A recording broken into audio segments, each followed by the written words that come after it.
जी, आवाज सबको क्लियर आ रही है मेरी? काइंडली आप जब क्लास सुन रहे हो तो स्पेशली सेल फोन्स के साथ आप हैंड्स फ्री या हेडफोन्स यूज किया करें ताकि आपको मेरी आवाज जो है वो क्लियर आ सके। सेल फोन्स पे मोस्टली ऐसा होता है आवाज जो है वो काफी कम आ रही होती है, तो आप हैंड्स फ्री या हेडफोन्स को यूज करें। हाँ जी, स्टार्ट करते हैं।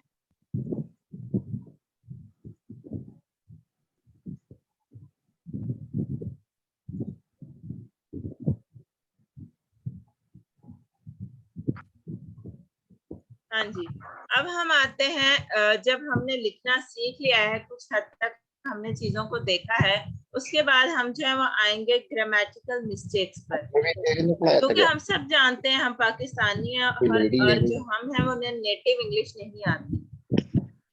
नेटिव जो सेंटेंस स्ट्रक्चरिंग है वो हमें नहीं आती। हम जब काम करते थे उसके अंदर बहुत सारी ग्रामेटिकल मिस्टेक्स होती हैं। अब हम कहेंगे कि जी हमारी इंग्लिश अब इस लेवल की तो नहीं है। जिन्होंने गैलेक्सी S9 के नेम से ज्वाइन किया हुआ है, काइंडली वो अपना कनेक्शन चेक करें, बिकॉज बाकी सब स्टूडेंट्स को आवाज आ रही है, सिर्फ आपका ही इशू है।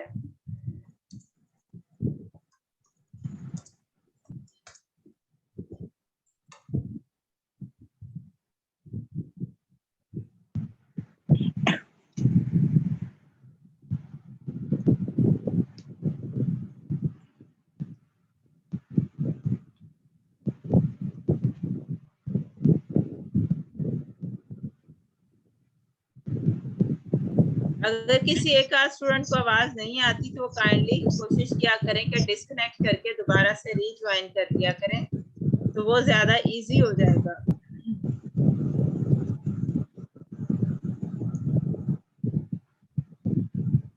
हाँ जी, तो हम बात कर रहे थे ग्रामेटिकल मिस्टेक्स की। तो इसमें हम किस तरीके से फैसिलिटेट कर सकते हैं अपने काम को, किस तरीके से हमारे ये काम इजी हो जाएगा कि जब हम लिखें तो खुद ब खुद जो है हमारी ग्रामेटिकल मिस्टेक्स जो हैं वो खत्म हो जाएगा। अब आप लोग जो काम करते हैं, स्पेशली जो MS वर्ड पे काम कर रहे हैं और गूगल डॉक्स पे काम कर रहे हैं, उन लोगों के लिए वो देख रहे होंगे जब वो कोई वर्ड लिखते हैं तो साथ साथ उनके जो राइटिंग इश्यूज होते हैं वो हाईलाइट हो रहे होते हैं, उनके नीचे रेड या ग्रीन लाइन लग रही होती है और उसकी बेस पर जो है उन मिस्टेक्स को रिजॉल्व कर सकते हैं। लेकिन समटाइम्स हमारी हर किस्म की जो मिस्टेक्स हैं या अल्टरनेट वर्ड्स हैं, स्पेलिंग्स हैं और कुछ ग्रामेटिकल मिस्टेक्स हैं, वो तमाम मिस्टेक्स उसके अंदर हाईलाइट नहीं हो रही होती। तो हम क्या कर सकते हैं, क्योंकि जो आपकी ग्रामर होती है उसका बहुत बहुत इम्पोर्टेंट रोल होता है, स्पेशली जब आप फॉरेनर्स के साथ काम कर रहे होते हैं और आपने चाहे जितने अच्छे वर्ड्स लिखे हैं, आपने जितना अच्छा डाटा इकट्ठा किया है, आपने जितनी अच्छी स्ट्रक्चरिंग की है, जैसे ही वो काम देखता है और काम देखते ही उसे उसके अंदर ग्रामेटिकल मिस्टेक्स नजर आती हैं तो कहता है बात यहीं पे खत्म हो गई, वो आपके काम को रिजेक्ट कर देता है। वो नहीं देखता आपने इस पे कितना टाइम लगाकर मेहनत से काम किया है, वो नहीं देखता आपने कितने फैंसी वर्ड्स यूज किए हैं, कितनी रिसर्च की है, कितने फैक्ट्स एंड फिगर्स डाले। उसके लिए मेन पॉइंट यही होता है कि अगर आप उसकी स्ट्रक्चरिंग सही नहीं कर सके, अगर आप सेंटेंस स्ट्रक्चरिंग की बात करें और अगर आप ग्रामेटिकल मिस्टेक्स नहीं रिमूव कर सके उसके अंदर से, तो इसका मतलब है कि आप काम नहीं कर सकते। इसके लिए हम ये करते हैं कि एक टूल है, उसका नेम है ग्रामरली। ठीक है, साथ साथ मैं आपके साथ ग्रुप में लिंक भी शेयर करूंगी।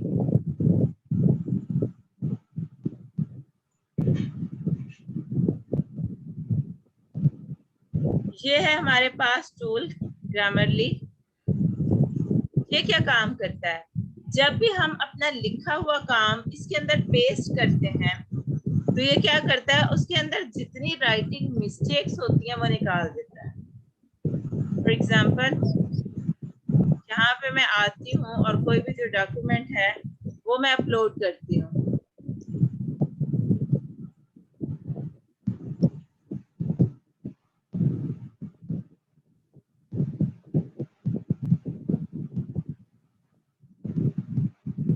ये आपके सामने एक स्क्रीन नजर आ रही है जिसमें लिखा है सेट गोल्स। इसमें हमने क्या करना है, हमने डिफाइन करना है कि हमारी ऑडियंस किस लेवल की है। ऑडियंस क्या है, वो लोग हैं जिनके लिए आप लिख रहे हैं, वो हमारी टारगेटेड ऑडियंस होती है जिसके लिए आप काम कर रहे हैं। फॉर एग्जाम्पल, अगर आप जो है किसी ब्यूटी क्रीम की बात कर रहे हैं तो नॉर्मली आपकी टारगेटेड ऑडियंस कौन होती है, फीमेल्स होती है, ठीक है। अगर आप बच्चों की किसी चीज की फॉर एग्जांपल नेपिस की बात कर रहे हैं या उनके किसी टॉय की बात कर रहे हैं तो आपकी टारगेटेड ऑडियंस कौन होती है, नॉर्मली मदर्स होती हैं। और वो मदर्स किसी भी लेवल पे हो सकती हैं, बहुत ज्यादा लिटरेट भी नहीं हो सकती। तो आपकी टारगेटेड ऑडियंस आप यहाँ पर डिसाइड करते हैं कि वो आपकी जनरल पब्लिक है, नॉलेजेबल है या एक्सपर्ट है। जनरल पब्लिक में क्या होगा कि जब आप काम करेंगे तो वो आपको सजेस्ट करेगा कि आप सिंपल से सिंपल वर्ड्स यूज करें, इजी से इजी करें, बिकॉज जनरल पब्लिक में हर तरह के लोग आते हैं जो ज्यादा पढ़े लिखे भी नहीं होते, जो फैंसी वर्ड्स को अंडरस्टैंड नहीं कर सकते, जो टेक्निकल टर्म्स को अंडरस्टैंड नहीं कर सकते। तो नॉर्मली ये जिस तरह है हम इसको इसी तरह छोड़कर ओके कर दिया करते हैं। नॉलेजेबल वो होते हैं कि जिस तरह आप असाइनमेंट लिख रहे हैं या किसी भी क्लाइंट के लिए काम कर रहे हैं और वो ऑलरेडी उस फील्ड में काम करता है, वो जानता है उस चीज के बारे में, वो काम आपसे करवा रहा है लेकिन वो उसकी कंपनी है, उसे उसके प्रोसीजर्स का पता है, तो क्या है, नॉलेजेबल ऑडियंस है। आपको उसके मुताबिक जो है टेक्निकल टर्म्स यूज करनी है, आपको उसके मुताबिक अपना काम जो है उसका स्टैंडर्ड सेट करना है। तो एक्सपर्ट वो होते हैं जो आपको पता है कि जो उसी फील्ड से ताल्लुक रखते हैं और जो स्किलफुल होते हैं। तो नॉर्मली ये हमारे पास जो आ रहा होता है हम इसको यहीं से ओके करते हैं, ओके करके अपने काम की तरफ जाते हैं। अब जब हम अपने काम की तरफ पहुंचे हैं तो ये देखें जो मैंने फाइल अपलोड की थी, ये सिर्फ फाइल अपलोड नहीं, आप कोई भी MS वर्ड से कॉपी करके यहाँ पे टेक्स्ट को पेस्ट कर सकते हैं। वो भी जो है इस तरीके से भी आप इसकी ग्रामेटिकल मिस्टेक्स चेक कर सकते हैं। अब आपको ये राइट साइड पे नजर आ रहा है ओवरऑल स्कोर। ये जो ओवरऑल स्कोर है ये इसका परफॉर्मेंस स्कोर है, मतलब 68 आउट ऑफ 100, जो कि बिल्कुल भी एक्सेप्टेबल नहीं है। जब आप काम करते हैं किसी क्लाइंट के लिए तो नॉर्मली प्रेफर किया जाता है 90 प्लस परफॉर्मेंस स्कोर को, और ज्यादा प्रेफर किया जाता है 95 प्लस स्कोर को। और वो स्कोर किस तरीके से आएगा, जितनी कम ग्रामेटिकल मिस्टेक्स होंगी आपकी राइटिंग में उतना ही क्या होगा, आपका जो परफॉर्मेंस स्कोर होगा राइटिंग का वो इम्प्रूव हो जाएगा।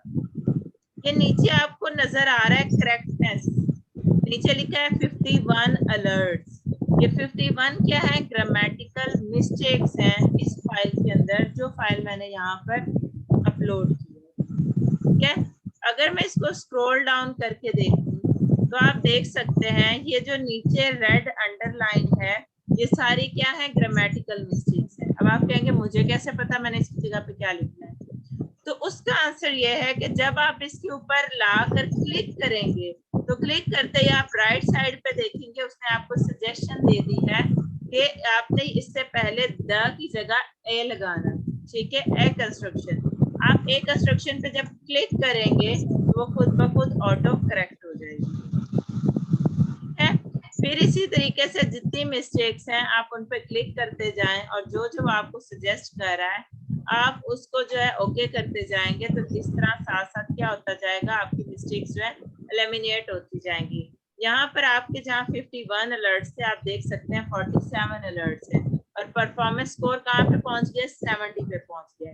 हैंस प्रूव्ड के जितने भी प्रॉब्लम आ रहे थे सिर्फ और सिर्फ परफॉर्मेंस के जो प्रॉब्लम्स थे वो सारे ग्रामेटिकल एरर्स की वजह से आ रहे, ठीक है।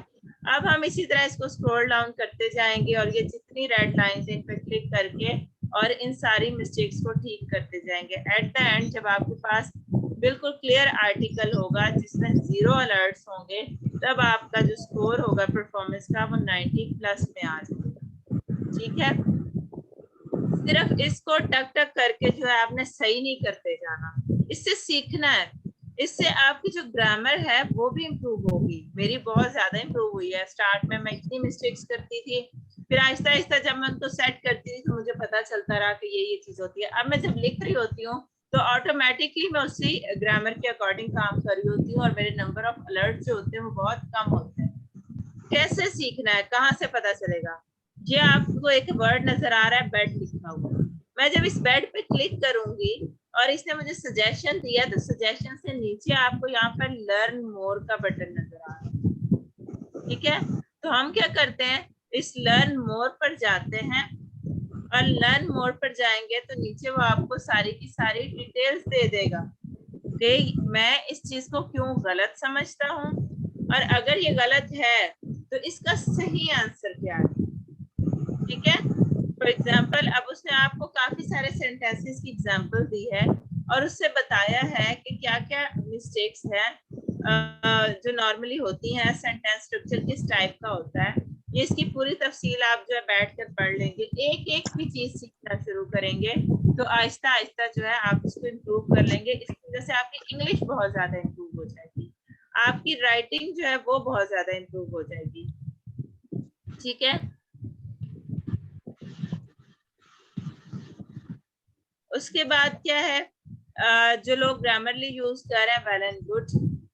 अब क्वेश्चन इज दैट कि हम हर बार जो है अपने डाटा को कॉपी पेस्ट करके लाएंगे। अभी मैंने जो आपको मेथड दिखाया था वो मैंने क्या किया था, एक फाइल अपलोड करके दिखाई थी। अब जो मैं आपको मेथड दिखाऊंगी वो मैं आपको बताऊंगी कि आपने अपने डाटा को कॉपी पेस्ट कैसे करना है। जो भी चीज आप करना चाहते हैं इस तरीके से आप उसको कॉपी करेंगे और कॉपी करके आप उसको ले जाएंगे यहाँ पर।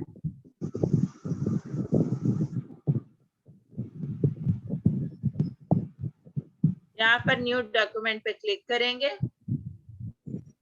अगर ऑलरेडी न्यू डॉक्यूमेंट ओपन है फिर इसकी जरूरत नहीं है, यहाँ पे उसको क्या कर देंगे, पेस्ट कर देंगे। तो आप देखेंगे उसी तरीके से जो है हमारे पास आ गया है तमाम डाटा। और आप इसी तरीके से जो है इसके स्कोर को इम्प्रूव कर सकते हैं अपनी ग्रामेटिकल मिस्टेक्स जो है उनको दूर करके। ठीक है, यहाँ तक सबको समझ आ गई है?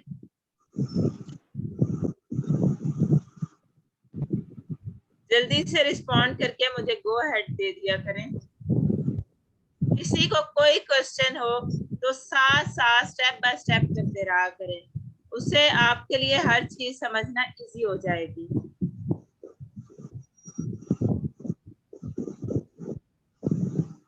हाँ जी, अब ये तो था ग्रामरली जो हम ब्राउजर में ब्राउज करके ओपन कर रहे हैं, लेकिन ये जो ग्रामरली है ये हमारी हर तरह की डिवाइस के लिए अवेलेबल है। हम उसको किस तरीके से यूज करेंगे? फॉर एग्जाम्पल मैं चाहती हूँ कि मैं गूगल डॉक्स पे काम कर रही हूँ, मैं ऑनलाइन किसी वेबसाइट पे लिख रही हूँ, मैं ऑनलाइन कोई मैसेज लिख रही हूँ, हर चीज जो भी मैं ऑनलाइन लिख रही हूँ ब्राउजर ओपन करके वो तमाम ऑटोमेटिकली साथ साथ सजेशंस आती जाए और मेरी मिस्टेक्स जो है वो एलिमिनेट होती जाए। तो मैं कैसे करूंगी, इसकी ग्रामरली की जो है वो एक्सटेंशन अवेलेबल होती है। तो मैं क्या करूंगी, मैं सर्च करूंगी ग्रामरली फॉर क्रोम एक्सटेंशन। ठीक है, मैं इसको जब सर्च करूंगी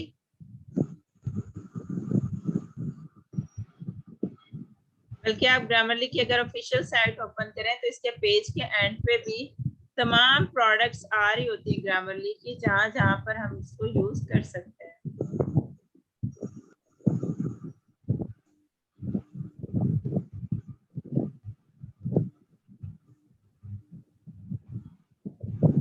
ये मेरा अकाउंट ओपन है एक्चुअली।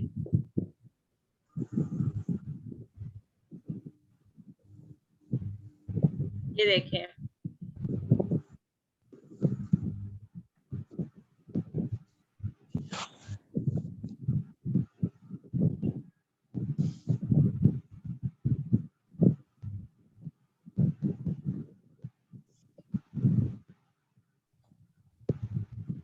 ये जब आप ओपन करेंगे तो यहाँ पर आपको ऑप्शन नजर आ रही होगी, यहाँ पर आ रही होगी ऐड टू क्रोम, क्योंकि मेरी ऑलरेडी एडिट है। यहाँ पर ये देखिए आपको ये ग्रीन कलर का ऊपर बटन नजर आ रहा है ब्राउजर में टॉप पे, जहाँ पे मेरा एरो है, वो जो ग्रीन बटन है वो ये शो कर रहा है कि मेरे क्रोम में जो ग्रामरली है वो एडिट है एज एन एक्सटेंशन। एक्सटेंशन क्या होती है? एक्सटेंशन होता है एक छोटा सा पीस ऑफ कोड, एक छोटा सा सॉफ्टवेयर जो आपके ऑलरेडी बने हुए ब्राउजर के अंदर एक फंक्शनैलिटी का इजाफा कर देता है। जैसे हमारे ब्राउजर के अंदर ग्रामरली जो है उसकी फंक्शनैलिटी का इजाफा हो जाएगा। तो यहाँ पर ऐड टू क्रोम आ रहा होगा, आप उस पर क्लिक करेंगे तो वो क्या करेगा, उसको ऐड कर देगा आपके क्रोम के अंदर।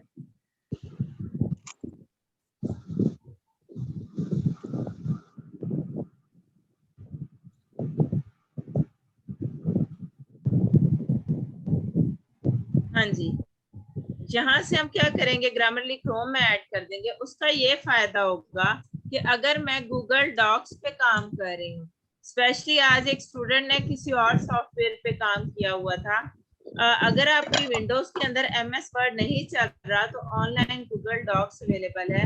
आप इस तरीके से गूगल डॉक्स लिखकर सर्च करेंगे और आप इस तरह ब्लैंक जो है फाइल ओपन करेंगे तो ये आपके बिल्कुल MS वर्ड की फाइल है। यहाँ पर मैं कुछ भी लिखती हूँ,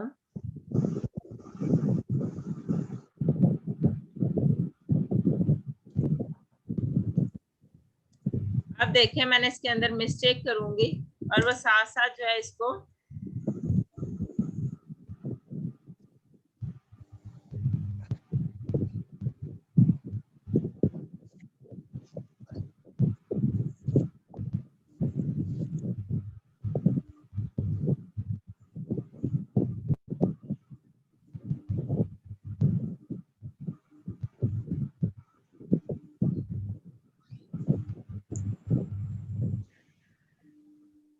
मेरी एक्सटेंशन में मसला आ गया।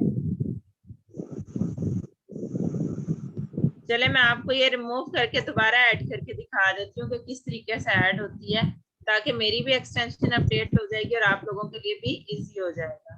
ठीक है, तो वैसे यहाँ पर आपके पास ऐड एक्सटेंशन का ऑप्शन होगा या ऐड टू क्रोम का ऑप्शन होगा। मेरे लिए रीइंस्टॉल का ऑप्शन इसलिए आ रहा है क्योंकि मैं ऑलरेडी इसको कर चुकी हूँ। ठीक है, ये मेरे पास ऐड हो जाएगी तो फिर मैं जो है अपने गूगल डॉक्स को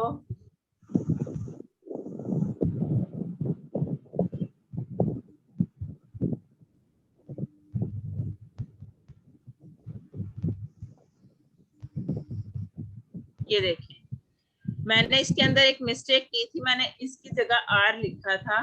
तो अब क्या है, आपको साथ ही वो ग्रामरली की जो ऑप्शन नजर आ गई है जिसने फौरन से मेरे गलत वर्ड लिखते ही उसको हाईलाइट कर दिया। अब मैंने क्लिक नहीं किया, मैंने सिंपली इसके ऊपर एरो लाकर छोड़ा है, क्लिक नहीं किया।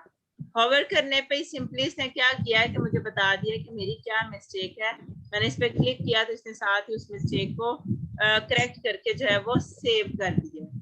तो इस तरीके से ग्रामरली जो है आपकी ऑनलाइन चीजें लिखने में हेल्प करता है। आप जहां जहां गलती करते जाएंगे वहां वहां पे उसको हाईलाइट करता जाएगा और आपकी मिस्टेक जो है उनको रिजॉल्व करता जाएगा। लाइक आप ब्राउजर पे अगर फाइवर पे किसी क्लाइंट से बात कर रहे हैं, मैसेजेस कर रहे हैं, तो मैसेजेस में भी जो आपकी मिस्टेक्स होंगी ग्रामरली क्या करेगा, उन मिस्टेक्स को जो है वो रिजॉल्व करता जाएगा, ताकि ये ना हो कि आपके साथ जब क्लाइंट बात कर रहा हो तो आपकी मिस्टेक्स देख के वो भाग जाए कि ये मैसेज में इतनी गलतियां कर रहा है तो ये काम जो है वो किस तरीके से सही करेगा। यहाँ तक सबको समझ आ गई हो तो नेक्स्ट मैं आपको बताऊंगी कि जो ग्रामरली है उसका कीबोर्ड भी अवेलेबल है। आप कहेंगे कि अगर तो हम इसके लिए काम कर रहे हैं, लैपटॉप में काम कर रहे हैं तो वहां पे तो ऑप्शन है, लेकिन अगर मैं अपने मोबाइल पे काम कर रहा हूँ तो फिर मैं कैसे करूँ? लाइक आप फाइबर से जब क्लाइंट का मैसेज आता है तो तब भी क्या होता है कि आपको जो है वो उसके साथ कम्युनिकेट करना होता है, वहां पे भी आपकी मिस्टेक्स हो सकती हैं। और क्लाइंट अगर आपके साथ कम्युनिकेशन में ही जो है वो सेटिस्फाई नहीं हो रहा तो आपको काम क्या देगा? तो इसके लिए क्या होगा, आप प्ले स्टोर पे जाएंगे, अगर मैं आपको दिखा सकूं सेल फोन से,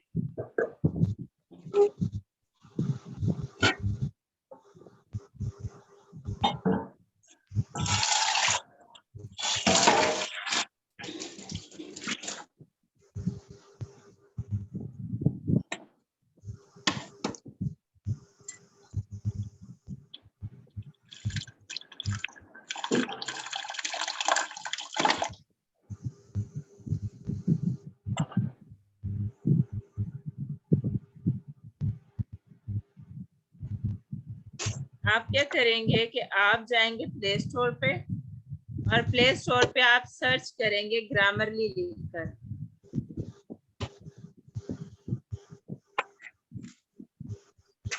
जैसे ही मैंने ग्रामरली लिखा तो उसने मुझे ऑप्शन दी ग्रामरली कीबोर्ड की। आपको यहाँ से मिरर व्यू नजर आएगा, उल्टा नजर आएगा, जैसे शीशे में उल्टा व्यू नजर आता है सेल फोन का।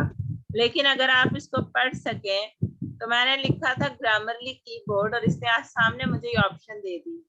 अब अगर मैं इसको इंस्टॉल पे क्लिक करूंगी तो ये मेरे सेल फोन में इंस्टॉल हो जाएगा और उससे ये फायदा होगा कि मैं अपने सेल फोन को इस्तेमाल करके जो भी काम कर रही होंगी वो साथ साथ जो उसकी मिस्टेक्स को निकालता जाएगा और मेरे लिए काम जो है वो सेल फोन पे भी इजी बना देगा।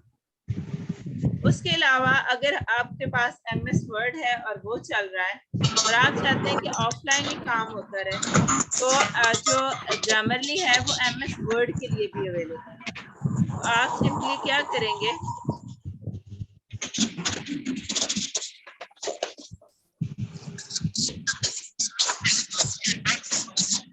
ये देखें MS ऑफिस आपको नजर आ रहा है स्क्रीन पे, माइक्रोसॉफ्ट ऑफिस लिखा है और इसके अंदर लिखा है add in.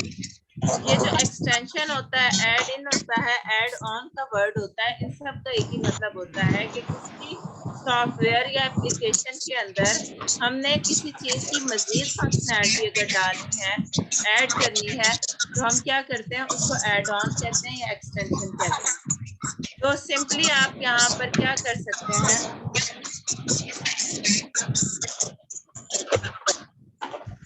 Grammarly for MS word लिखें तो ये आपको ऑप्शन दे देगा ग्रामरली डाउनलोड करने की। जब आप उसको डाउनलोड करके ऐड करेंगे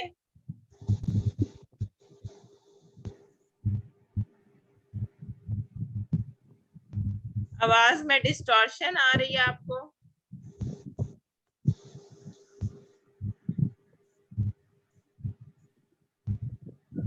वेट,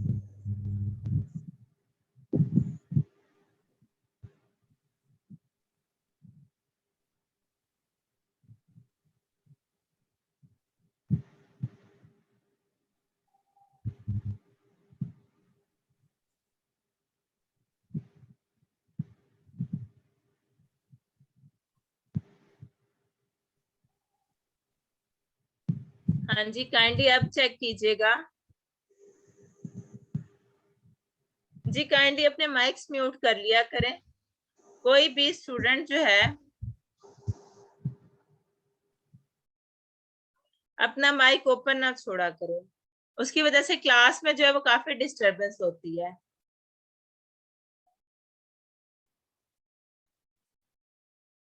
हाँ जी, अब मैंने सबके माइक्स जो है वो म्यूट कर दिए हैं। अब मुझे जल्दी से कंफर्म कर दें, अब तो कोई इशू नहीं है आपको।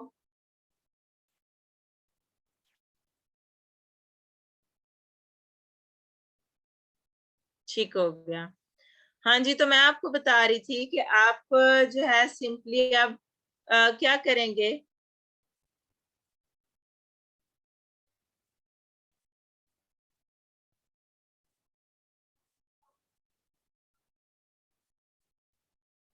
इसी लिंक से सबने ज्वाइन किया है। कुछ स्टूडेंट्स को इशू हो रहा है क्लास को ज्वाइन करने में। अगर आपको ये इशू फेस कर रहे हो आप तो काइंडली अपना नेट जो है वो रीस्टार्ट कर लिया करें और अगर मीटिंग चल रही है और इशू आ रहा है तो भी आप उसको लीव करके एक बार दोबारा से ज्वाइन कर लिया करें, तो आपका जो प्रॉब्लम है वो रिजॉल्व हो जाएगा। हाँ जी, हम बात कर रहे थे जो ग्रामरली है, अगर हम MS वर्ड में उसको डालना चाहें कि सीधा सीधा जब हम MS वर्ड में लिख रहे हो एट द स्पॉट हमें गलती बता दें, इसका क्या फायदा है? इसका ये फायदा है कि जब मैंने आपको असाइनमेंट दी 200-300 वर्ड्स की और आप उसको अपलोड करके या कॉपी पेस्ट करके ग्रामरली पे मिस्टेक्स निकाल रहे हैं तो 200-300 वर्ड्स में से कितनी मिस्टेक्स निकल जाएंगी, वो आपको इतना इशू नहीं है। लेकिन जब आप किसी क्लाइंट का 4-5 हजार वर्ड्स का काम कर रहे हैं, 10,000 वर्ड्स का काम कर रहे हैं, वहां पे आपको इशू फेस करना पड़ेगा कि अगर आप इकट्ठा 4 to 5,000 का या 10,000 वर्ड्स का जो है डॉक्यूमेंट अपलोड करते हैं और उसके अंदर वो आपको जो है 1,000-2,000 मिस्टेक्स निकाल के दे देता है, फिर आपके लिए बहुत ज्यादा मुश्किल हो जाता है उन तमाम मिस्टेक्स को रिजॉल्व करना। और जो ग्रामेटिकल मिस्टेक्स हैं वो कंटेंट राइटर अफोर्ड नहीं कर सकता। तो इसीलिए हमने इसका ये वे आउट निकालते हैं कि अगर हम डायरेक्टली ग्रामरली को डाउनलोड करें एमएस वर्ड के अंदर और एम्बेड कर दें, उससे क्या फायदा होगा कि जब आप लिख रहे होंगे तो राइट साइड पर साथ ही एक विंडो ओपन होगी जो साथ साथ आपकी ग्रामेटिकल मिस्टेक्स को हाईलाइट करती जाएगी। साथ साथ जहां जहां पे मिस्टेक्स आ रही होंगी आप एक पैराग्राफ लिखें और उस एक पैराग्राफ की जो मिस्टेक्स होंगी उन पे क्लिक करके जल्दी से उनको रिजॉल्व करें। इसकी वजह से आप पे जो है ओवर बर्डन नहीं होगा। यहाँ पे हम चेक करते हैं किस तरीके से करना है उसको।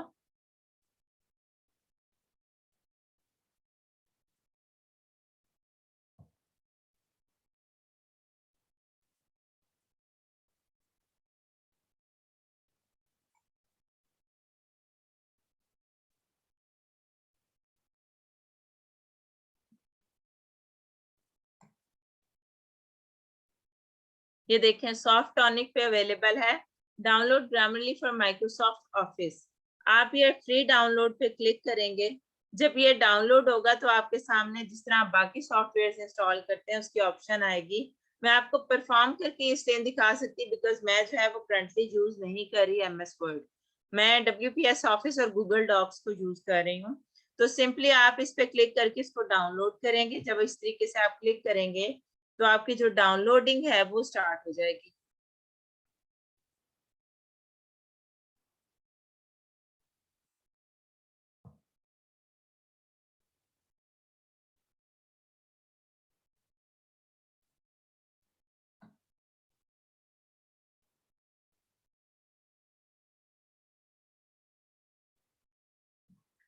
जब डाउनलोड हो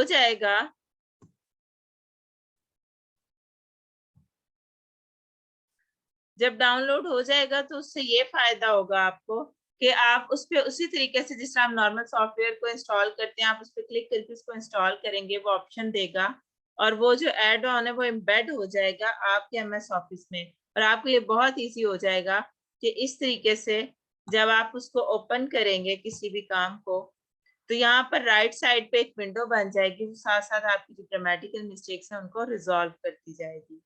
ये ग्रामरली में तीनों ऑप्शंस थी जो मैंने आपके साथ शेयर कर दिए हैं। यहाँ तक किसी को कोई कंफ्यूजन हो या किसी का कोई क्वेश्चन हो तो काइंडली अभी क्लियर कर लें, फिर हम आगे चलते हैं।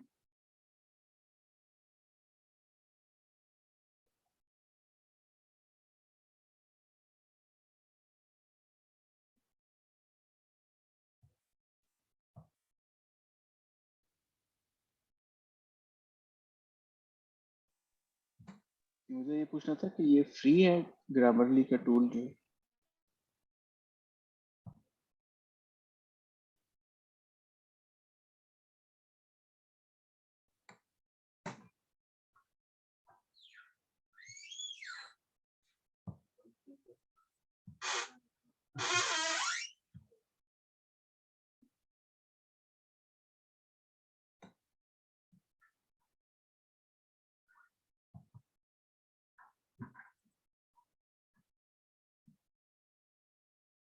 हाँ जी, यहाँ पे मैं आपके साथ शेयर करूंगी। अब हमने लिखना कुछ सीख लिया, कुछ हमने उसकी ग्रामेटिकल मिस्टेक्स को जो है वो फिक्स करना सीख लिया। अब आप लोग कह रहे थे कि हमें बताएं हम अपनी राइटिंग को कैसे इम्प्रूव करें।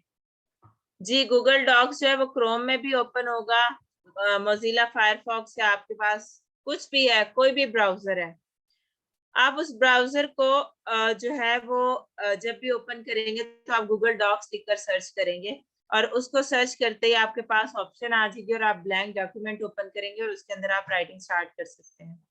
जी बिल्कुल, जैनब कह रही हैं कि सीन फ्री आई गेस। जी ये बिल्कुल फ्री होता है और आप इजीली इसको यूज कर सकते हैं। आप इसका प्रीमियम वर्जन भी बाय कर सकते हैं, लेकिन मेरा नहीं ख्याल कि इस लेवल पे कंटेंट राइटिंग में हमें प्रीमियम वर्जन की कोई जरूरत होती है। हमें जितने भी ऑप्शंस की जरूरत होती है वो हमारे पास तमाम अवेलेबल होती है इसके अंदर, ठीक है। तो हमें जो है स्टार्टिंग में ग्रामरली प्रीमियम की कोई भी, बल्कि स्टार्टिंग में क्या, इतने सालों में मुझे अभी तक जरूरत नहीं पड़ी। 7-8 साल हो गए मुझे और अभी तक मुझे ग्रामरली की जरूरत नहीं पड़ी। मैंने आपसे अभी शेयर किया था कि आपके जो है वो लाइन स्पेसिंग और पैराग्राफ की इशू है। समटाइम्स हम लिख रहे होते हैं फिर एंटर प्रेस कर देते हैं, जबकि वहां पे एंटर नहीं आना था।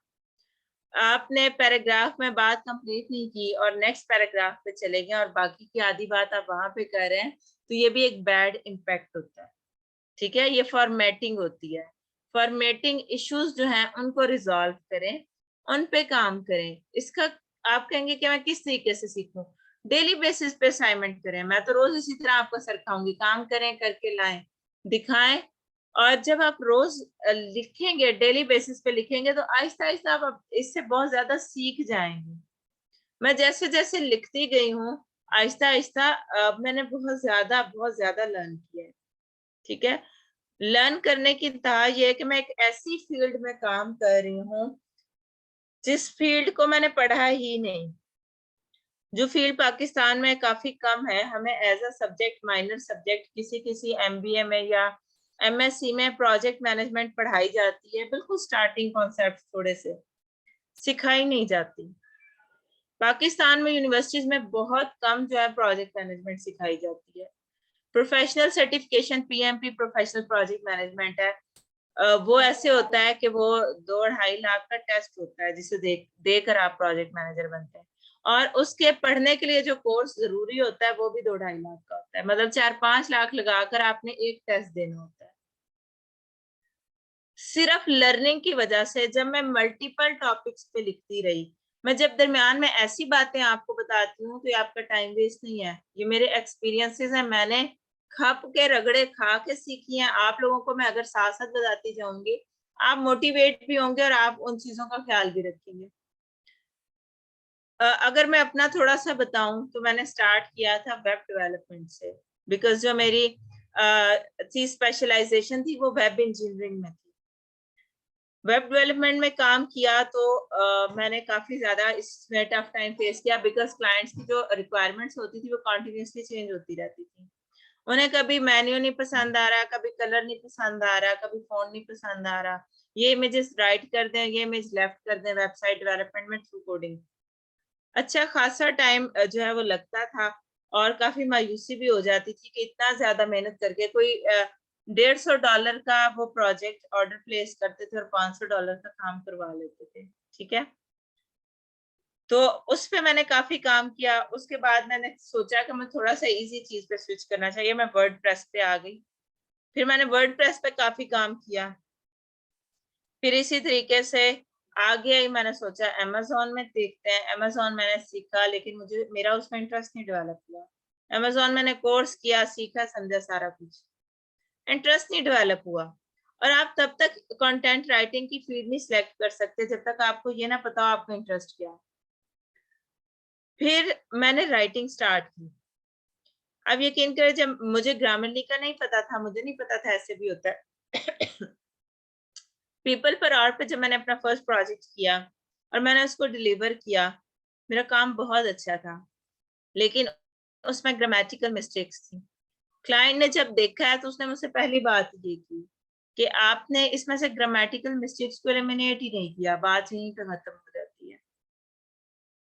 तो वो मैं काफी डिसअपॉइंट हुई। उसने ये किया कि आधे पैसे मुझे ट्रांसफर कर दिए, आधे रोक लिए कि चलो मेहनत की है तो वो तर्स खा के बात है, आप क्लाइंट्स नहीं देंगे। इसका ये मतलब नहीं है कि मैं मिस्टेक्स के साथ दे दूं तो मुझे पैसे दे देंगे। वो बस कोई कोई बीच में से एक आध अच्छा निकल आता तो उसने मुझे हाफ पेमेंट की और बाकी का उसने कहा ऑर्डर मुझे नहीं चाहिए। काम मैंने आपका नहीं यूज करना, क्योंकि जिस बंदे को यही नहीं पता कि उसने ग्रामेटिकल मिस्टेक्स को रिमूव करना है, वो काम क्या करेगा। फिर मैंने इस चीज पर रिसर्च स्टार्ट की। आहिस्ता आहिस्ता फिर मैंने एकेडमिक राइटिंग में काम किया और वो करते करते आईटी की फील्ड में, प्रोग्रामिंग में करते करते मैंने जो है एक आध प्रोजेक्ट मैनेजमेंट का टास्क आया। काफी मुश्किल था, कोई कर नहीं पा रहा था, तो उन्होंने भाई मुझे कहा कि जी आप बहुत मुश्किल टास्क कर लेती हैं तो आप ट्राई करें। मैंने इस पर रिसर्च स्टार्ट की। रिसर्च बहुत इंपॉर्टेंट है आपके लिए। मैं एक एक चीज पढ़ती लिटरली, बिकॉज वो मेरी फील्ड नहीं थी। मैं हर चीज की डेफिनेशन निकालती, उसका कॉन्सेप्ट समझती, यूट्यूब वीडियो निकालती, देखती उन्होंने उसको कैसे सॉल्व किया है, कैसे किया। मैंने अपना फर्स्ट टास्क किया, उसके ग्रेड्स बहुत अच्छे आए, मैं मोटिवेट हो गई। अब नेक्स्ट में आहिस्ता आहिस्ता प्रोजेक्ट मैनेजमेंट में काम करती रही और अब ऐसा होता है कि लोग जो होते हैं अपना पूरा पूरा पोर्टल क्या होता है कि एक बंदे ने एक कोर्स में एडमिशन लिया है, वो फॉरेन कंट्री गया है स्टडी वीजा पे, लेकिन उसे स्टडी में कोई इंटरेस्ट नहीं है। नॉर्मली एशियंस जो होते हैं उन्हें स्टडी में इंटरेस्ट नहीं होता, वो सिर्फ कमाने जाते हैं, लेकिन उनकी मजबूरी होती है कि स्टडी ही वाहिद तरीका होती है वहां पे रहने का। तो वो क्या करते हैं कि अपने जो कोर्स होती है वो कोर्स जो होता है उनका वो बेच देते हैं कि कोई बस स्टार्ट में उनका कोर्स पास कर देगा, वो उसको पे करते जाएंगे। तो पूरे पूरे पोर्टल अब मुझे मिलते हैं कि स्टार्ट डे 1 से लेके क्विज उनके मैं कर रही थी, क्योंकि उनके सारा कुछ ऑनलाइन होता है। असाइनमेंट्स हैं, क्विज हैं, एग्जाम्स हैं, उनके डिस्कशंस हैं, क्लास डिस्कशंस हैं, मीटिंग्स हैं, प्रेजेंटेशंस हैं। और ये काफी अच्छी अर्निंग होती है। सो पॉइंट इज दैट कि मैंने इस वजह से इस फील्ड में आई कि जब मैंने उस पर रिसर्च स्टार्ट की तो वो रिसर्च इतनी अच्छी रही कि मुझे अपना फील्ड ऑफ इंटरेस्ट मिल गया। आपने इस बात से मायूस नहीं होना कि जी मैं आर्टिकल्स लिख रही हूँ, मैं क्या आप एक टॉपिक पकड़ के लंबे लंबे ऐसे लिखूं, मुझे तो ये काम अच्छा नहीं लग रहा, मैं नहीं ये कर सकती। ठीक है, ऐसे नहीं चल रहा आर्टिकल करें, आर्टिकल नहीं चल रहा ब्लॉग करें, ब्लॉग नहीं चल रहा स्क्रिप्ट राइटिंग करें, स्क्रिप्ट राइटिंग नहीं चल रहा आपके पास एकेडमिक्स करें। बारी बारी ट्राई करते रहें, जिंदगी बड़ी पड़ी है जिसमें आपने काम करना है। आप डेली बेसिस पे देखते जाएं कौन सी चीज आपको जो है वो अपील कर रही है, उसमें काम करें। जब आपका इंटरेस्ट होगा तो आपका खुद दिल करेगा रिसर्च करने को और अपने काम को इम्प्रूव करने को। तो ये जो मैंने सीखा और अपने काम को रिफाइन किया, ये आप भी जब डेली बेसिस पे लिखेंगे तो आपका काम रिफाइन होगा। तब आप स्टेप बाय स्टेप सीखेंगे। जब मैं आपकी मिस्टेक निकालूंगी, आपको बताऊंगी इसका ये होता है, ये होता है, तो आपकी एक नई चीज, एक नई लर्निंग हो जाएगी। अपनी मिस्टेक से घबराना नहीं है आपने। आपसे पिछले सेशन में ऐसा हुआ, मैं उनको रेफरेंसिंग सिखा रही थी और एपीए स्टाइल से मैंने उसको कन्वर्ट करना था और मैं कन्वर्टर ढूंढ रही थी, बिकॉज मैं जब एपीए स्टाइल से कन्वर्ट करती हूँ तो मैं कन्वर्टर के थ्रू करती हूँ, या फिर मैंने जुबानी याद किए हुए हैं तमाम रेफरेंसिंग स्टाइल्स, वो आपके आगे आएंगे डे 4-5 पे, तो आपको भी पता चल जाएगा वो क्या होता है। गूगल स्कॉलर मैं यूज नहीं करती ज्यादा, मैं रिसर्च गेट यूज करती हूँ, बिकॉज मेरे टेक्निकल जो होते हैं रिसर्च पेपर्स वो वहां पे अवेलेबल होते हैं। एक स्टूडेंट ने मुझे बताया, गाइड किया कि गूगल स्कॉलर ओपन करें, पेपर तक पहुंचाया और उसने मुझे एक लिस्ट निकाल के दे दी जिसमें हर रेफरेंसिंग स्टाइल के अंदर हुआ था। आप यकीन करें मुझे अपनी उस गलती की इतनी खुशी हुई कि मैंने बहुत अच्छी और इजी चीज सीख ली। मैंने उस स्टूडेंट का बार बार शुक्रिया अदा किया कि आपने मुझे एक बहुत अच्छी चीज सिखाई है। तो जब आपकी मिस्टेक्स निकलती है उनसे घबराने की जरूरत नहीं होती, इंसान वैसे भी खता का पुतला है, तो आप उससे सीख लिया करें।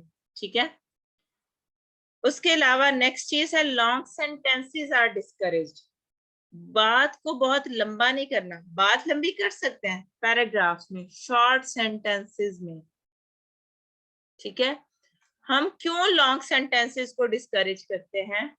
क्योंकि जो रीडर होता है उसका इंटरेस्ट लूज होता है, वो सेंटेंस के स्टार्ट और एंड को आपस में कनेक्ट नहीं कर पाता।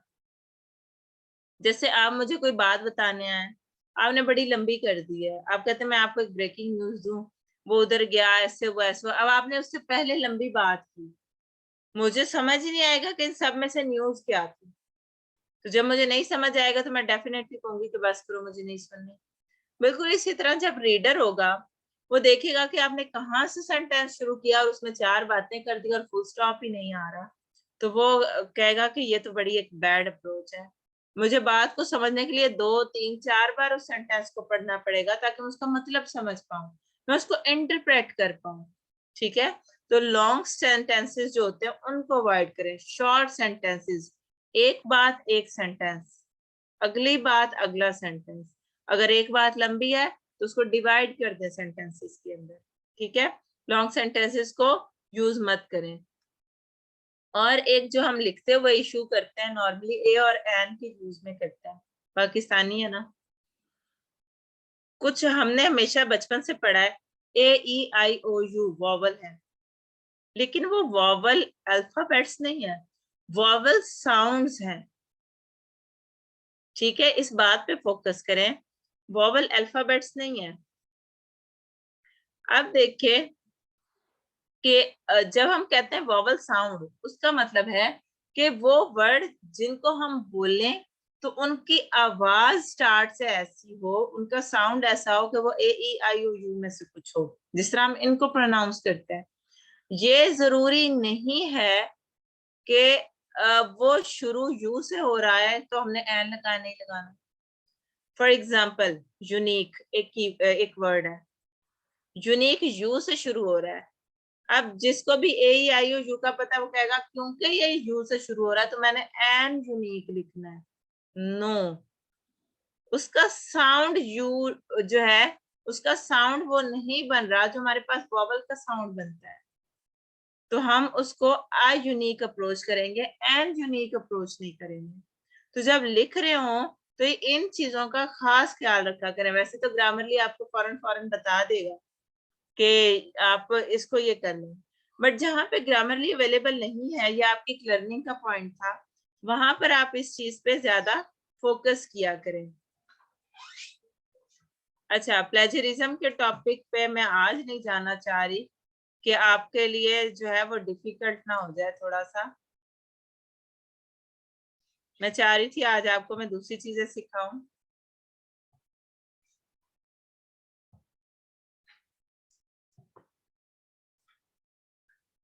हाँ जी, ये कुछ पॉइंट्स हैं कि जब हम राइटिंग कर रहे होते हैं तो हम उसको किस तरीके से मैनेज करते हैं। आपके पास एक क्लाइंट आया, उसने आपको एक टॉपिक दे दिया, अब आप कहेंगे मैं इसका क्या करूं, कैसे मैं इस काम को बेहतर बनाऊं। ठीक है, तो उसके लिए कुछ इंपॉर्टेंट जो होते हैं रूल्स होते हैं जो आपको एक सक्सेसफुल कंटेंट राइटर बनाते हैं। फॉर एग्जाम्पल, सबसे पहले आपको अपने टॉपिक का पता होना चाहिए।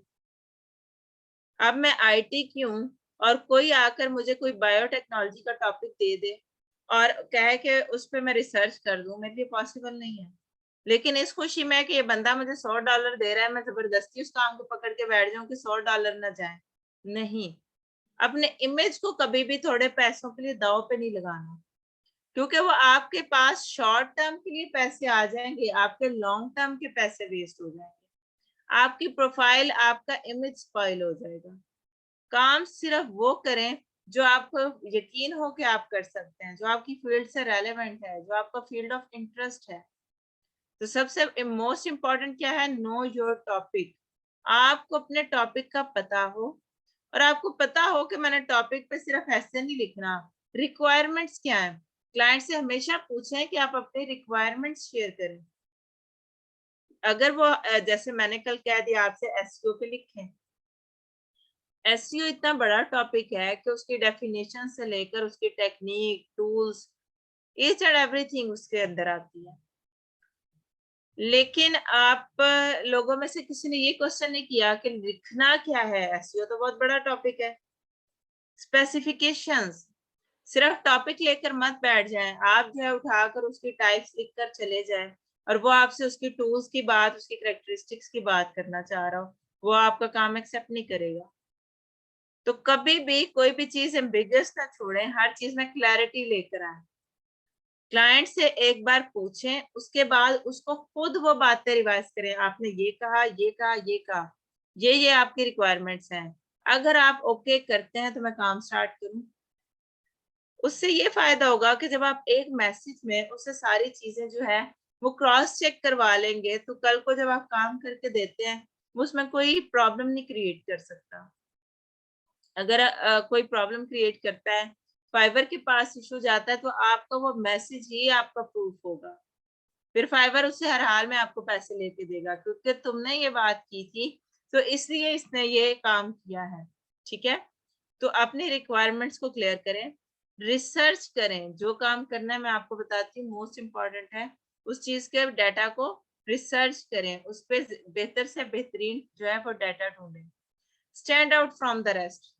स्टैंड आउट क्या है कि आप अपने काम में क्या चीज लाते हैं, क्या आपकी इम्पोर्टेंट बात है जो बाकियों से अलग है। ठीक है, जिस तरह मैंने आपको कल एक गिग दिखाई थी, एग्जांपल दी थी, तो उसने खुद को कैसे स्टैंड आउट किया था। उसने एक बड़े अच्छे एक्सेंट के अंदर लगाई थी कि ऐसे लग रहा था कि उसकी इंग्लिश बड़ी अच्छी है, लेकिन आप भी सुन रहे थे और मैं भी सुन रही थी कि उसका जो लहजा था, मतलब वो काफी फील होता था पाकिस्तानी, कभी वो उर्दू टाइप हो जाता था, कभी वो पंजाबी टाइप हो जाता था। तो अपने आप को दूसरों से डिफरेंशिएट करें, अपनी एक रिकॉग्निशन बिल्ड करें। किस तरीके से? अपने काम की क्वालिटी से। जब आप अच्छी तरह रिसर्च करके, प्रॉपर्ली स्ट्रक्चर करके और अकॉर्डिंग टू रिक्वायरमेंट्स काम सबमिट करेंगे, तो डेफिनेटली जो है वो एक अलग काम होगा। फैक्ट्स एंड फिगर्स उसके अंदर अच्छे यूज करें। Find your voice. किस तरीके से आपको पता चलेगा? अभी जो मैंने आपको बताया फाइंड योर वॉइस, तो मैंने आपको बड़ी लंबी स्टोरी सुनाई है कि मैंने कैसे अपनी वॉइस फाइंड की, मुझे कैसे पता चला। कोर्सेज ले, आपको जिस चीज में इंटरेस्ट है उसका कोर्स लें जो कि आपने लिया है। Participate competitions, participate in competitions. ये रोज की असाइनमेंट आपका कंपटीशन है, यहाँ पे आपने स्टैंड आउट करना है। 1 2 3 दिन में जब मैं असाइनमेंट्स देखती रहूंगी और जो बंदा सबसे अच्छा काम करता रहेगा, तो ऑटोमेटिकली मेरे दिमाग में वो बंदा स्टैंड आउट हो जाएगा कि इन सब में से इसका काम सबसे अच्छा होता है। जब मुझे जरूरत हुई मैंने इसी से काम करवाना है। ये था स्टैंड आउट। ठीक है, ब्लॉग्स राइटिंग, ब्लॉग्स मैं आपको बनाना सिखाऊंगी। आप जो है अपना काम ब्लॉग के ऊपर ही डेली बेसिस पे एक ब्लॉग लिख लिया करें। जो मैं टूल्स टेक्निक्स बताऊंगी डेली बेसिस पे, जिस तरह ग्रामरली बताया तो ग्रामरली पे रन करते हैं, हेमिंग वे बताऊंगी तो हेमिंग वे पे रन करते हैं, प्लेजरिज्म का बताऊंगी तो प्लेजरिज्म निकाल लें। तो उससे आप हर स्किल जो है डेली बेसिस पे उस पे अप्लाई करके देखते रहेंगे। ठीक है, तो ये वो चीजें होती हैं जो आपके लिए इसको इजी कर देंगी।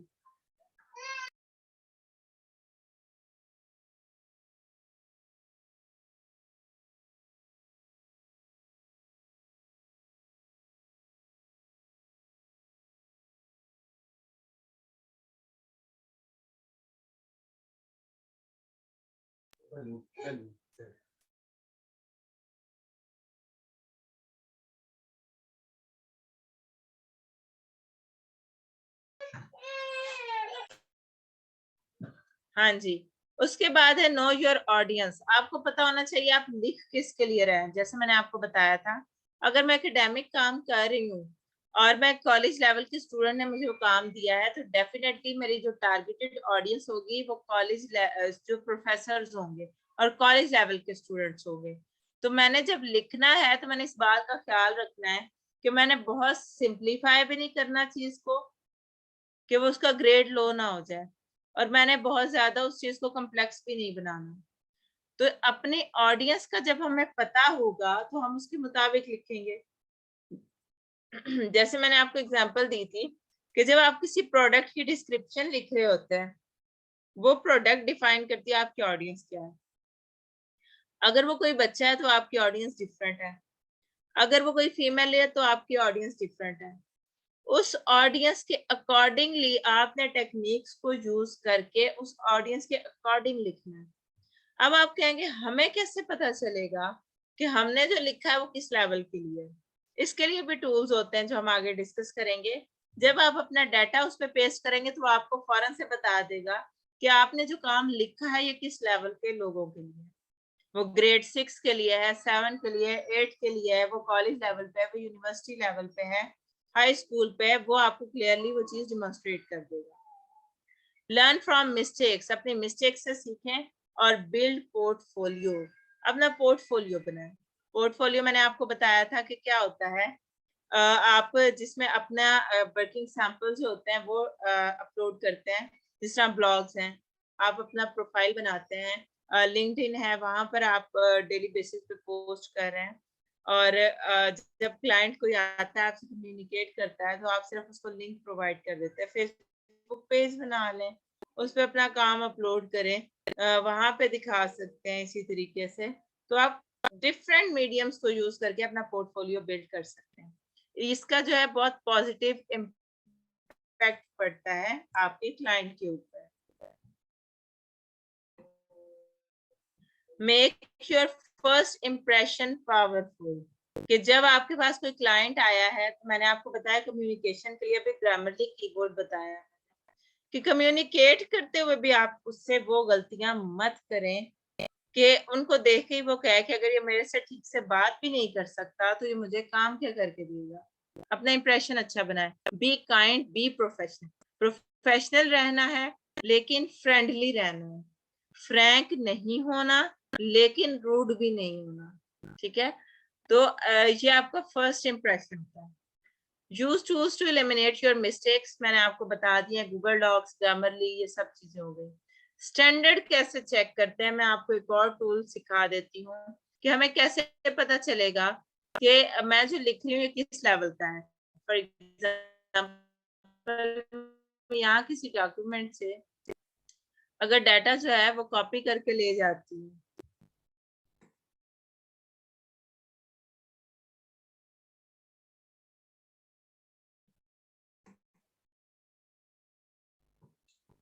मैंने इसको कॉपी किया है। एक टूल है हमारे पास वर्ड काउंटर, इन सब के लिंक्स मैं आपको भेज दूंगी। मैं इसको यहाँ पे जब पेस्ट करती हूँ तो देखिए इस डाटा की सारी डिटेल्स आपको राइट साइड पे शो हो रही है। वो आपको बता रहा है कितने वर्ड्स हैं, 82 वर्ड्स हैं। करेक्टर्स जो अल्फाबेट्स हैं, जो नंबर्स हैं, जो स्पेसेस हैं, वो सब करेक्टर्स में आती हैं। 478 करेक्टर्स हैं। सेंटेंस कितने, 1। ऐसा क्यों है? बिकॉज मैंने बुलेट्स बनाई हुई है इसके अंदर और सिर्फ एक ही है जो प्रॉपर सेंटेंस फुल स्टॉप के साथ लिखा हुआ है।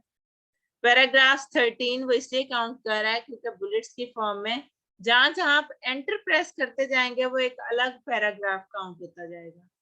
दैट्स वाई मैंने आज आपको कहा कि जो है वो अपना पैराग्राफ जो है उसको क्लैरिटी रखा करें, पैराग्राफ को उसी तरीके से मैनेज किया करें। यहाँ पर रीडिंग लेवल इसलिए नहीं आ रहा जो मैं आपको दिखाना चाह रही थी क्योंकि मैंने कम डाटा को किया है। मैंने यहाँ पे पेस्ट किया था ये डाटा, मैं इसको कॉपी करके यहाँ पे लेके जा रही हूँ और यहाँ से मैं उसको जब पेस्ट करूंगी तो ये बता रहा है रीडिंग लेवल कॉलेज स्टूडेंट, जो मैंने आपको कहा था। यहाँ से आपको पता चलेगा कि आप अपनी जो टारगेटेड ऑडियंस है उस तक पहुंच पा रहे हैं कि नहीं। उसके मुताबिक आप अपने डाटा को इम्प्रूव करेंगे। रीडिंग टाइम, जो मैंने पढ़ने में टाइम लगा रही हूँ वो रीडिंग टाइम है और जो बोलने में टाइम लगाऊंगी वो स्पीकिंग टाइम है। डिफरेंस क्या है? आपके पास क्लाइंट आके कहता है मुझे 5 मिनट की प्रेजेंटेशन बना दो। प्रेजेंटेशन जो होती है वो स्पीकिंग टाइम पे होती है क्योंकि वो हमने बोल के प्रेजेंट करना है। तो आप जब लिखेंगे आप यहाँ पे लाकर उसका स्पीकिंग टाइम 5 मिनट चेक कर सकते हैं कि बन रहा है या नहीं बन रहा। ठीक है, जो स्क्रिप्ट आप लिख के दे रहे हैं। रीडिंग टाइम है कि ये जो लिखा हुआ है मैं उसे अपने दिल दिमाग में पढ़ रही हूँ, जैसे आप नॉर्मली बुक रीड कर रहे होते हैं। वो हम फास्ट कर रहे होते हैं लेकिन जब हम बोलते हैं तो वो थोड़ा स्लो होता है, कुछ सेकेंड्स का डिफरेंस आ जाता है उसके अंदर। ठीक है, तो यहाँ पर जो है वो डिटेल्स आप चेक कर सकते हैं। ये मैंने आपको जो है वो 2 टूल्स बताए हैं, यहाँ पर आप उनको फॉलो करेंगे। आज की असाइनमेंट आपकी ये है कि आपने जो काम किया है उसको मजीद बेहतर बनाएं। आप ग्रामरली पे उसको रन करें, यहाँ पर लाकर उसका डाटा चेक करेंगे और मुझे स्क्रीनशॉट्स देंगे कि ग्रामरली पे उसका परफॉर्मेंस स्कोर क्या आ रहा है और इस टूल के ऊपर उसकी डिटेल्स क्या आ रही है। इन दोनों के मुझे स्क्रीनशॉट्स चाहिए होंगी। यहाँ पे हम अपनी क्लास को करते हैं एंड। किसी का कोई क्वेश्चन है तो वो काइंडली जल्दी से अपना क्वेश्चन पूछ सकता है।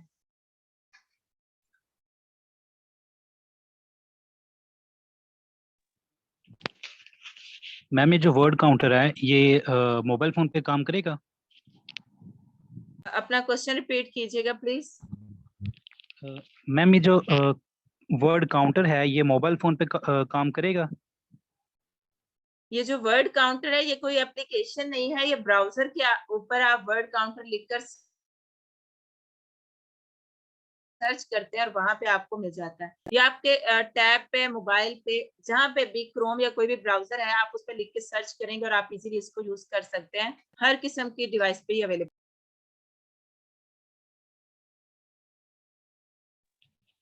मिस हमने सिर्फ आपको कल वाली असाइनमेंट का 2 स्क्रीनशॉट्स बनेंगे, इसके एक ग्रामरली का और एक ये वर्ड काउंटर का। 2 स्क्रीनशॉट्स हमने आपके साथ शेयर करने हैं सिर्फ। जी, एक आप जब अपना डाटा डालेंगे ग्रामरली में, तो जो आपका करंट परफॉर्मेंस स्कोर होगा, जितने भी मिस्टेक्स होंगी, उसका स्क्रीनशॉट होगा। उसके बाद जब आप उन मिस्टेक्स को जो है वो सेट कर लेंगे, उसके बाद का परफॉर्मेंस स्कोर का स्क्रीनशॉट होगा, और आप बताएंगे कि आपने इसमें से कौन कौन सी चीजें लर्न की हैं। दूसरा क्वेश्चन ये आ रहा है कि मैं लास्ट रूल को रिपीट कर दूं। मैं आपको रिपीट कर देती हूँ।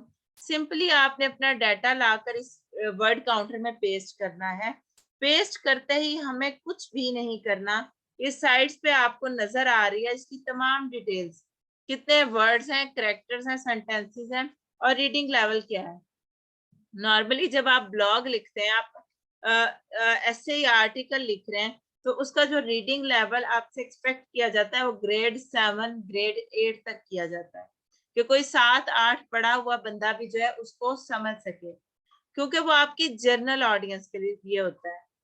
कोई भी ब्लॉग है वो कोई भी सर्च कर सकता है, वो 8-10 पढ़ा बंदा भी हो सकता है, कॉलेज यूनिवर्सिटी किसी भी लेवल का हो सकता है। तो जब आप जर्नल काम कर रहे हैं तो आप उसका ग्रेड लेवल आप यहाँ पे देखेंगे कि मैंने उसको इतना सिंपल रखना है कि 7वीं-8वीं क्लास का बच्चा जो है उसको पढ़ सके और समझ सके। लेकिन जो मैंने काम यहाँ पे पेस्ट किया है वो एक कॉलेज लेवल की असाइनमेंट का है, तो इसीलिए जो उसका ग्रेडिंग लेवल है वो आपको शो हो रहा है कि वो एक कॉलेज स्टूडेंट का है। आप अपने काम को पेस्ट करके देखेंगे कि जो मैंने लिखा है वो किस लेवल के लिए, ठीक है। और उसमें मजीद एटलीस्ट 100 वर्ड्स आप ऐसा करें कि जो भी आपका टॉपिक है आप उसके टूल्स और टेक्निक्स जो है उस पे 100-150 वर्ड जो है वो मजीद ऐड कर लें, ताकि आपकी एक राइटिंग की भी प्रैक्टिस हो जाएगी और ये दोनों टूल्स की भी प्रैक्टिस हो जाएगी।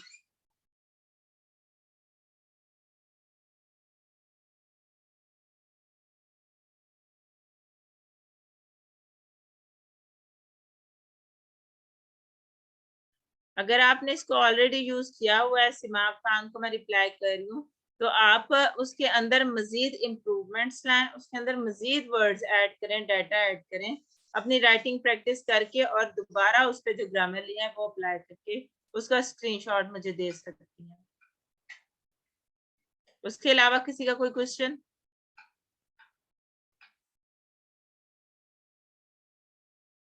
ठीक है, मैं क्लास करती हूँ एंड यहाँ पे, और आप सब जो है वो अपनी असाइनमेंट जो है इसी तरीके से कल शाम 5 या 6 बजे तक सबमिट कर दीजिएगा।